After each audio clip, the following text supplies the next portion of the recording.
Sometimes there's just nothing to add. Yeah, I'm filming in my garage. It's all right. So it should come as no surprise that I have heard this song before. Johnny Cash's version of the song Hurt, which originally was from the Nine Inch Nails, but this version of it is just something special. It was it was only actually published onto YouTube 4 years ago, but I think the actual song is older than that. I really felt like I should do this video because I re-listened to it the other day, and it's funny how sometimes you listen to a song you've heard before, but it's like listening to it for the first time, or you get a unique experience with time. As I've gotten older, the words mean different things to me, and it's a piece of art that gave me a lot to think about, and I thought I should share those reflections because there's a lot of psychodynamic things I'm learning about that felt relevant.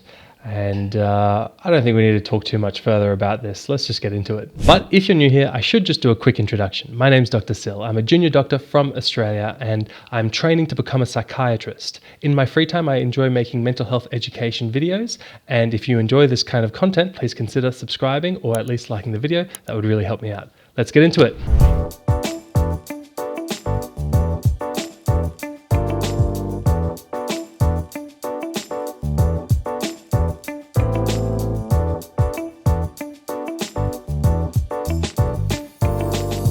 So before we even play the video, you can just see this starting shot, and it is profound. I mean, look at this. I guess you'd call it a vase. This sculpture of a man holding the weight of the world sets the tone.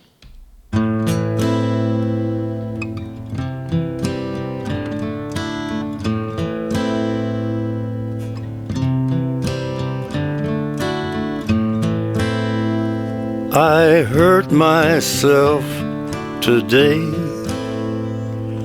to see if I still feel. I focus on the pain, the only thing that's real. The needle tears a hole, the old familiar sting. Try to kill it all away, but I remember everything. Gotta pause it. Very hard to do. Beautiful song. This song is not made to be paused, but it's already talking about some really important things. The opening lines I find really provocative. This concept of I hurt myself today to see if I still feel. And this is something you see very often working in psychiatry. People who have had, traumatic lives or, history of neglect can develop these dissociative defense mechanisms where they get pulled out of their body, kind of like a fight or flight, but it's flight within the body. And you can imagine how that happens in children who are experiencing trauma and can't run away. Well, if they can't run away, where do they go? They run away inside, which is to dissociate. They're running away from their own bodies. And when you're a kid, that's very adaptive. As you get older, that becomes maladaptive, that becomes unhelpful. One of the key parts of having mental health, and that's a very hard thing to define, but I think a key component of mental health is something called self-continuity, which is this feeling like you are in your body, your body belongs to you, you are continuous with your body and continuous over time. We can get more into that in other videos, but it's a common thing, especially in people who have personality structures that have high expressed emotions and poorly controlled emotional lability. Labile emotions go very happy and very sad very quickly. These people may also have these dissociative defense mechanisms, and self-harm is a way of reintegrating in their body because they're so spaced, they're so distant from this vehicle that they're in. It doesn't even feel like theirs, so they can harm it, and it's either a way of managing emotions, it's a way of becoming more re-embodied, it's like, feeling back in your body. It can be a way of showing people your pain. Psychic pain and trauma and neglect is a very hard thing to articulate with words. And acting out, which is another defense mechanism, or even conversion disorder, where people get somatic or physical symptoms without any biological origin that we can tell. These can be manifestations of psychic pain physically. Somatic symptom disorder is another example of this, where people can get the literal pain in their body, which it's conceptualized as having a psychic origin. So I know I'm ranting, but what I'm trying to say is that psychic pain, anxiety, and trauma can manifest in the body physically. And because of that, and because of a host of biopsychosocial factors, some people can dissociate from their body and use self-harm as a way to reintegrate, or the other things we talked about. I think the key thing to mention here is that there are adaptive ways to manage that distress and to manage that dissociation. The goal of therapy is to move from unhelpful defense mechanisms to more helpful defense mechanisms. And if someone has a borderline personality structure, then they can try things like dialectical behavioral therapy or mentalization-based therapy, or lots of other different kinds of therapy to try and shift from these kind of dissociative or unhelpful defense mechanisms to more helpful and mature defense mechanisms. So an example of a healthy defense mechanism, or a more adaptive defense mechanism, is something called sublimation. It's best explained in an example to know what sublimation is. And the example is, say you're having a really bad day at work, you're experiencing bullying from a boss. Your impulse is to stand your ground, but attacking your boss or shouting at them is not helpful, right? And so using that energy, that anxiety, that pain, and redistributing it to something more helpful, like exercise or punching a punching bag, that is sublimation. So using the unhelpful impulses in one thing, putting it into a healthy, helpful, socially acceptable outlet. All right, let's carry on. What have I become? My sweetest friend. Everyone I know goes away in the end. And you could have it all. My empire of dirt, I will let you down. I will make you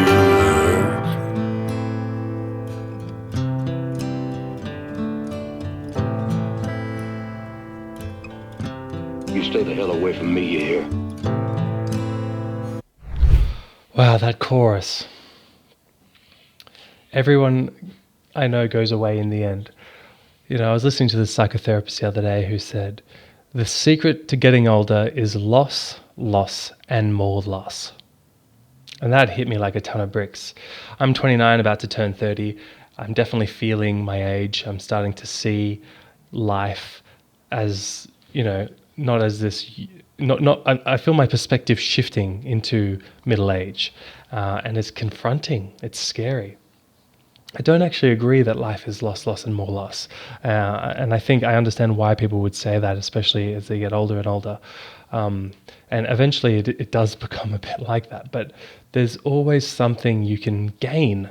At the moment, I find myself doing a lot of exercise, but particularly I'm doing a lot of boxing, and I'm gaining a new skill set, and that's really enjoyable.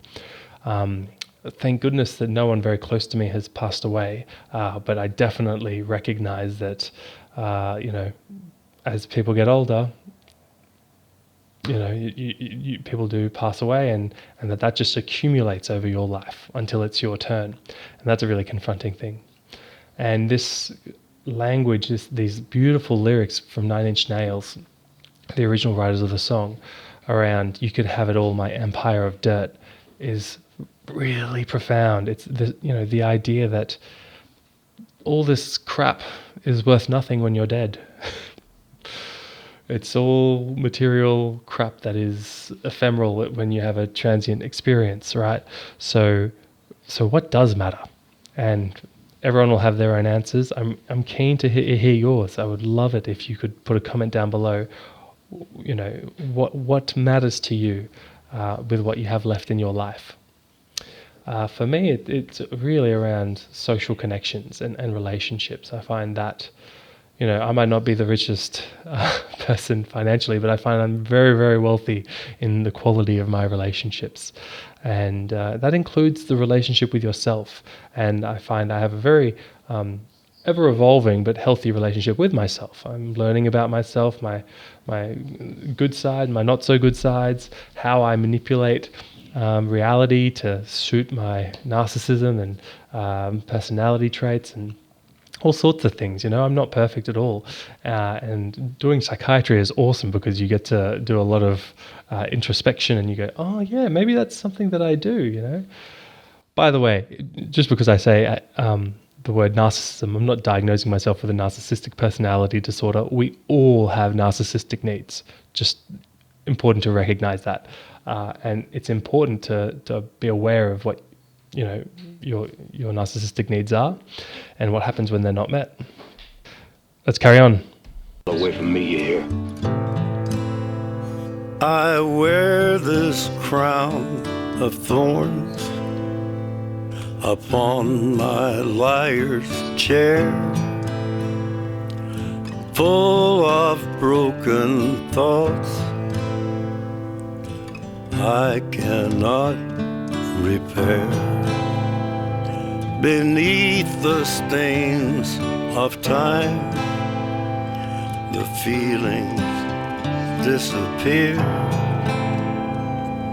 You are someone else. I am still right here. What have I become? My sweetest friend. Everyone I know goes away in the end. And you could have it all, my empire of dirt. I will let you down. I will make you hurt. If I could start again, a million miles away, I would keep myself. I would find a way.